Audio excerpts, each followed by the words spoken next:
Entre Rías de Muros e Corcubión, fronte a Punta Insua nos baixos os Meixidos, o Madre Antonia foi sorprendido por fortes ondas afundíndose con rapidez. Os seus tripulantes poideron ser rescatados. Náufragos.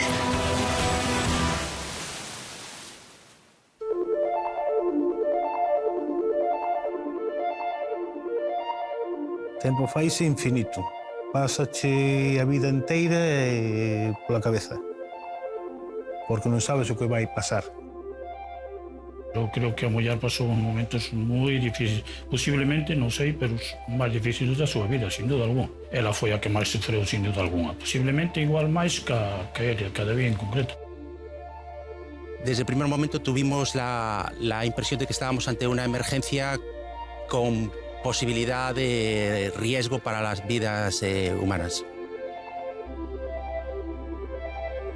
Non existe forma de conseguir a seguridade plena no mar, reducir a cero os naufraxios, pero sí podemos minimizar as súas consecuencias, que o número de víctimas mortais sexa cada vez menor. Isto pasa pola mellora dos medios de salvamento marítimo, aínda que en Galicia este servicio é de gran eficacia salvando vidas. No afundimento do Madre Antonia, a actuación de salvamento marítimo foi esencial para que os tripulantes salvaran a vida.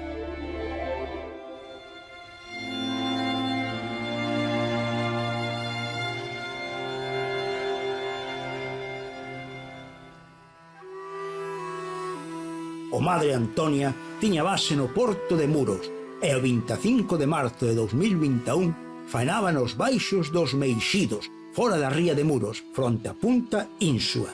2 golpes de mar que chegaron con diferencia de poucos segundos afundiron o barco. O patrón David Otero dispuxo do tempo xusto para avisar a salvamento marítimo e abandonar o barco xunto co outro tripulante, Juan Carlos Lagos. Foron rescatados por helicóptero de salvamento. Nós, cando salimos para o mar estaba chando de todo.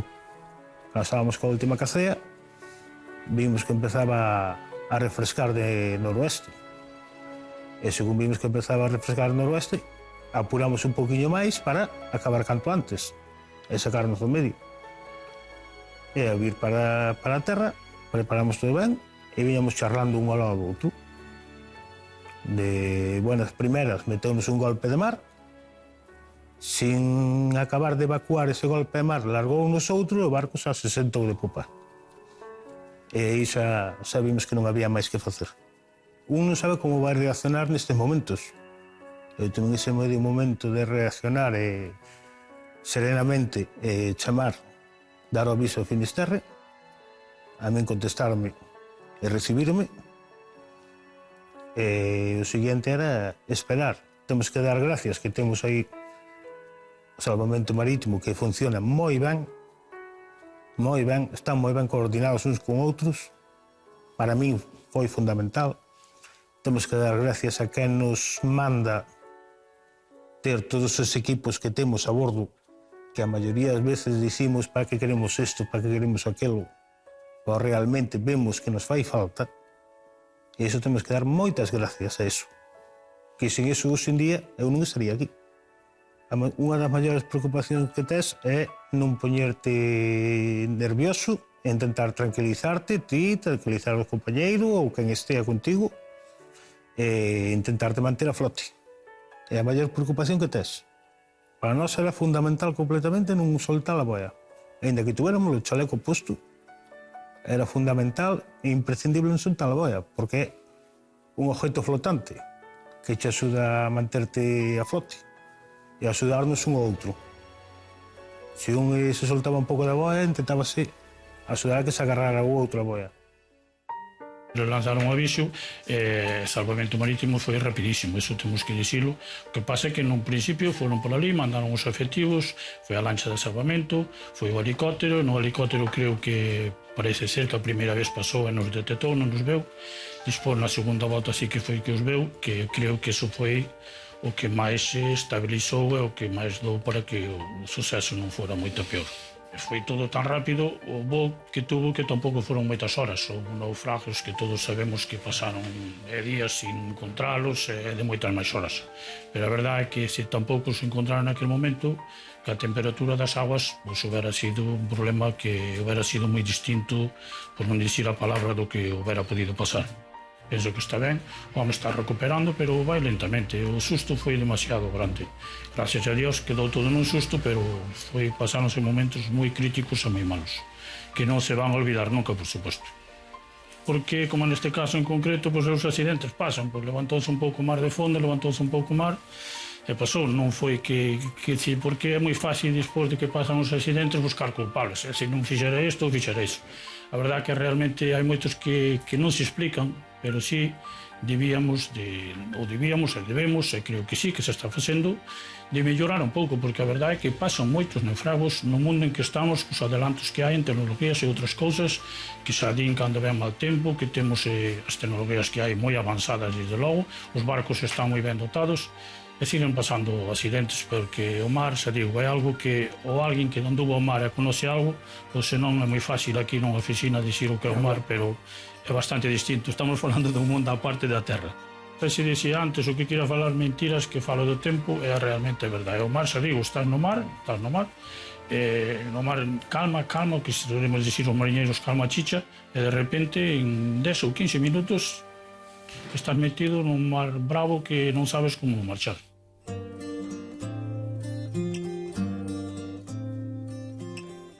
O Servizo de Salvamento Marítimo creouse en 1992 e coas súas diferentes embarcacións, helicópteros e centros de coordinación son a maior seguridade para xentes do mar.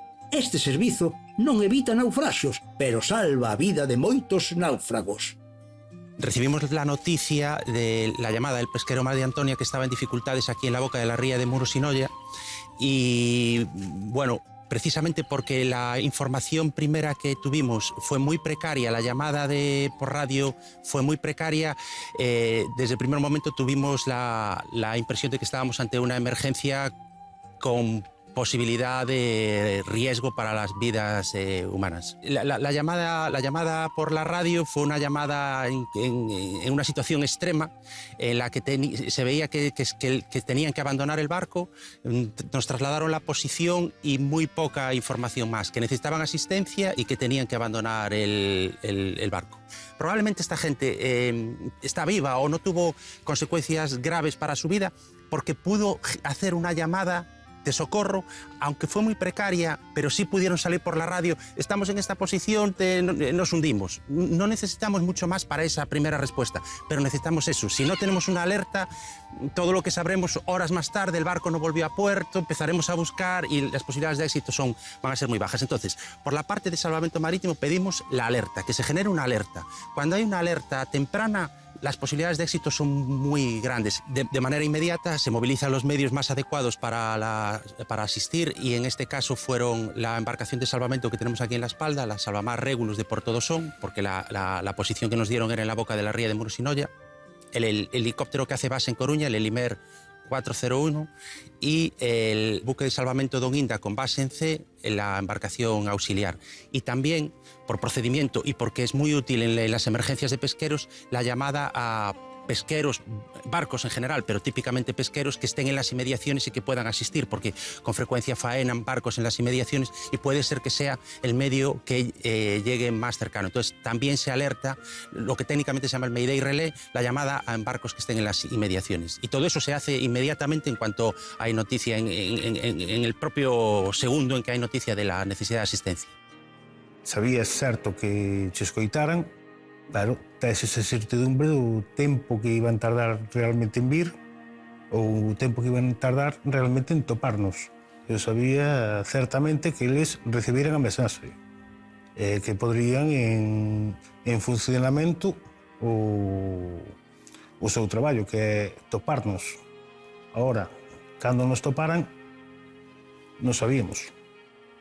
Eu botáballe así máis ou menos pola miña cabeza, botáballe sobre 3 cuartos de hora, máis ou menos, para non sei o tempo que estuvemos realmente. Vimos pasar a lancha ao lonxe e vimos que non nos vía. Ao momento che moito esa sensación de dicir, bueno, chegaron, non nos viron. Que tempo pode tardar agora en collernos? Non sabemos. Non sabemos realmente o tempo que pode tardar en collernos. Ahora, sabíamos que deles, se chegaran ali, que iban a buscar por nós. E que ao final, supuestamente, nos toparían. E depois vimos pasar o helicóptero, que nos estábamos agarrados a unha boia, vimos pasar o helicóptero e dou unha pasada e penso que veo a boia. Porque despois, ao pouco tempo, só dou volta e xa foi cando empezaron a recuperarnos a nós. O meu compañeiro estaba peor que min, xa tiña principios de hipotermia, tiñamos os dous. Pero ele estaba peor que eu. Cando baixaron a recollernos, eu fixenlle gestos ao home que baixou a recollernos de que izara primeiro o meu compañeiro, que estaba peor que eu. O entendía eu que estaba peor que min. O tempo, claro que é fundamental o tempo, porque a muestra está. Entras en hipotermia. O tempo que canto máis tempo botes no mar, peor te vas poñer. El primer medio que llegó en este caso fue la embarcación de salvamento, la Salvamar Regulus. Estaba en 30 minutos desde que se recibió la primera noticia hasta que el medio de salvamento estaba en zona, pasaron 30 minutos e inició la búsqueda en la zona.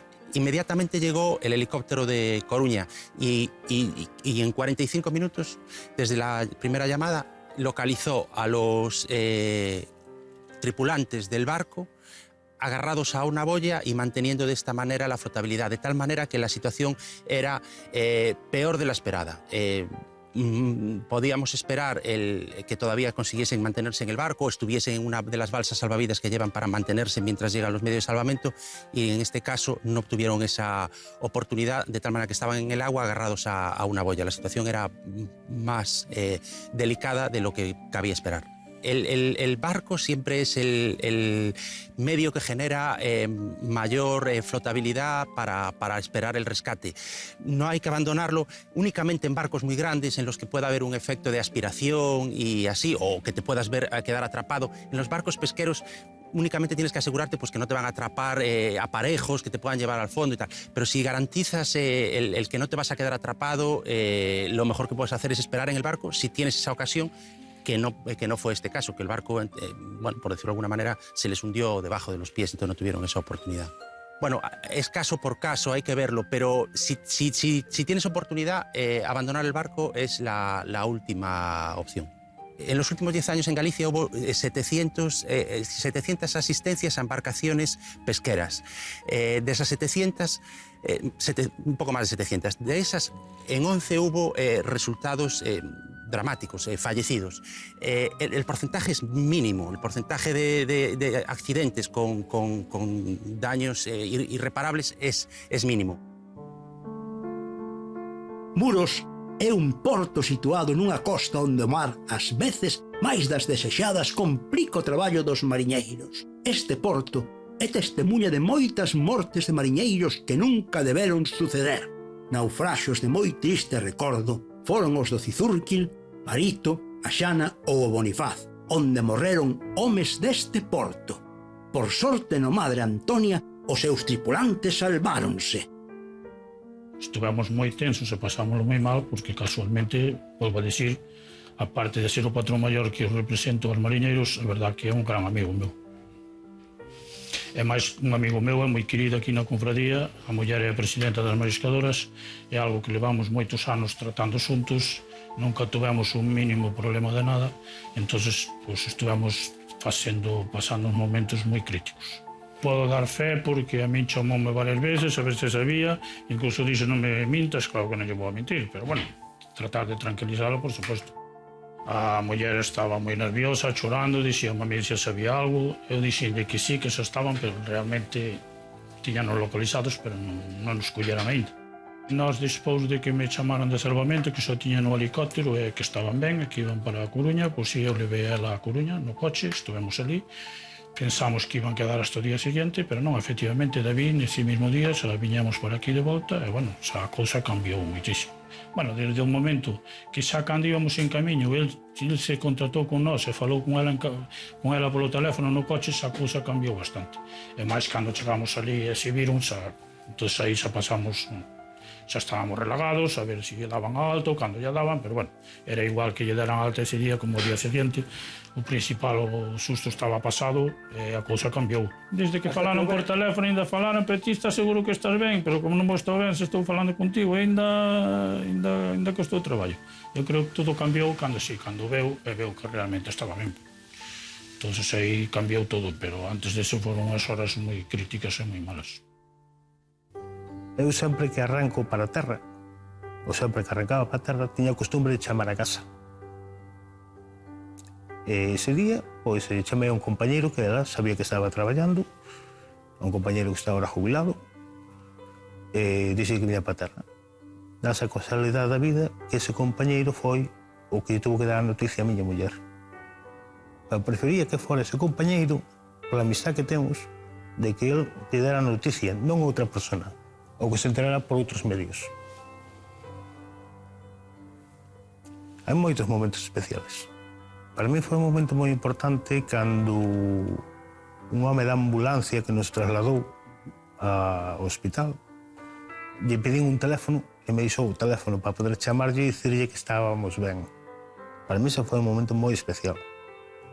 Ao pouco tempo de estar no hospital, un momento especial foi saber que o meu fillo estaba na porta do hospital preocupado e preguntando polo que sucedera e como estábamos.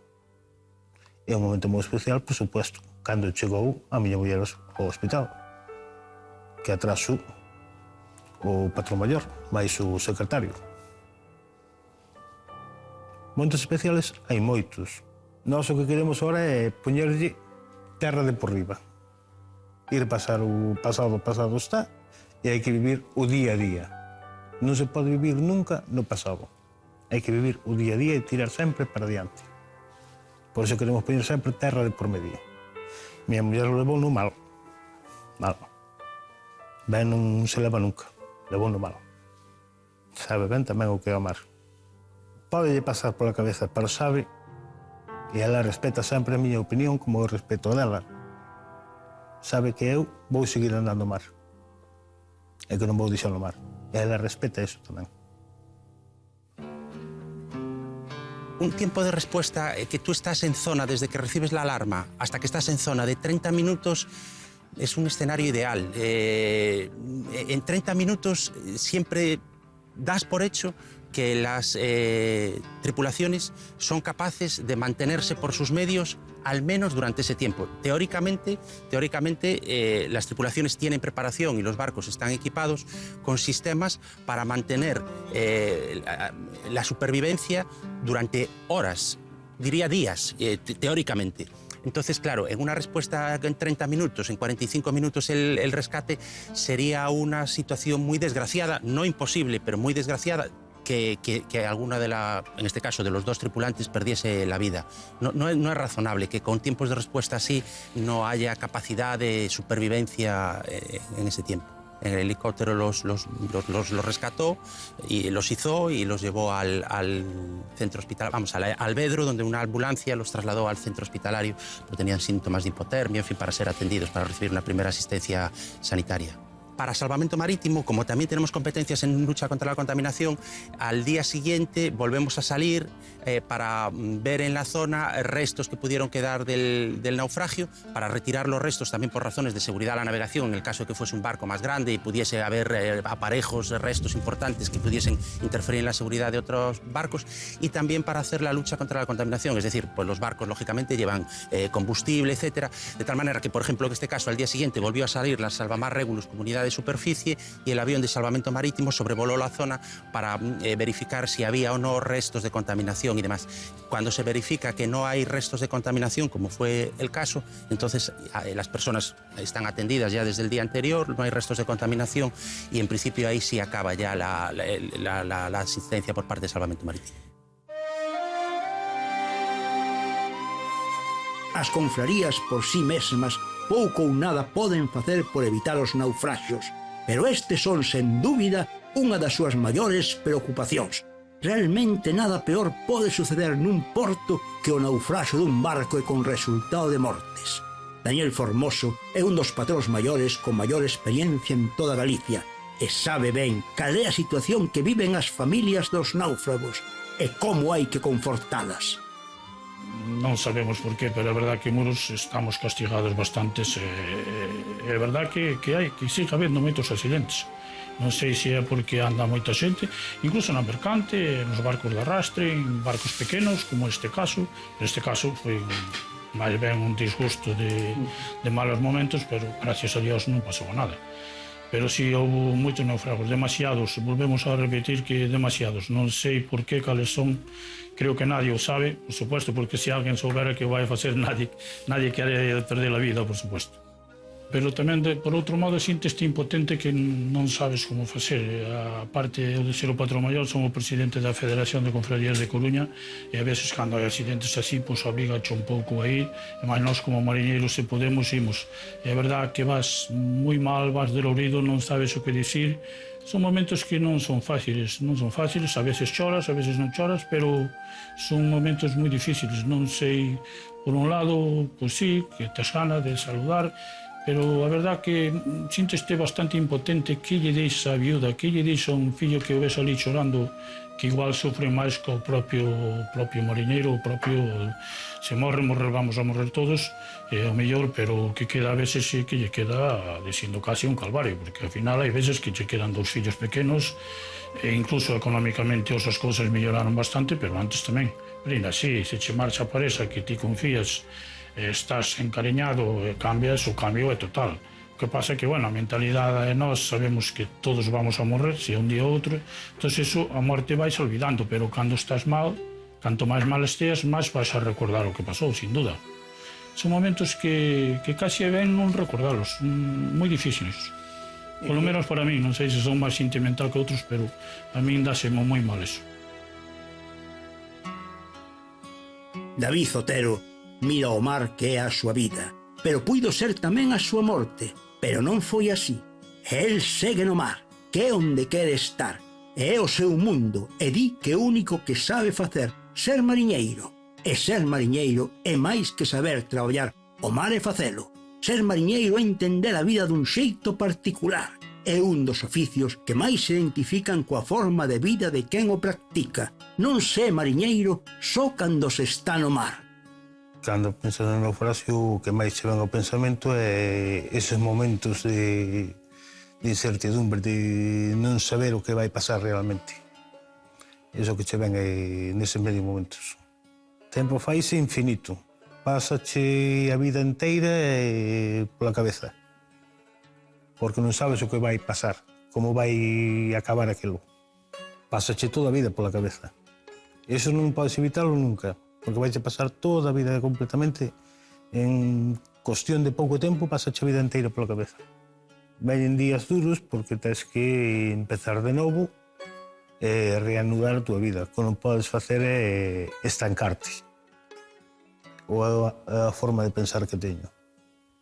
Eu penso que hai que seguir para adiante e se hai que empezar outra vez, empezar outra vez. E hai que tirar sempre para adiante. Porque se te estancas, nunca vas a ningún lado. E o mar vou seguir andando igual. De entrada, hasta ahora andábamos 2 personas, xa temos andado 3. Ora o barquiño que teño xa é máis pequeno. De entrada vou empezar a andar eu solo para ver como me topo e como me vou encontrando. E por máis para adiante xa mirarei se meto unha persona ou se sigo solo. En todo caso, vou seguir sempre. Eu levo desde toda a vida, desde rapaz. Non sei se empezaría con 12 anos ou así. Levo toda a vida andando ao mar. Xa anduve aquí en baixura, xa anduve en altura, xa anduve na mercante e volvín outra vez para aquí.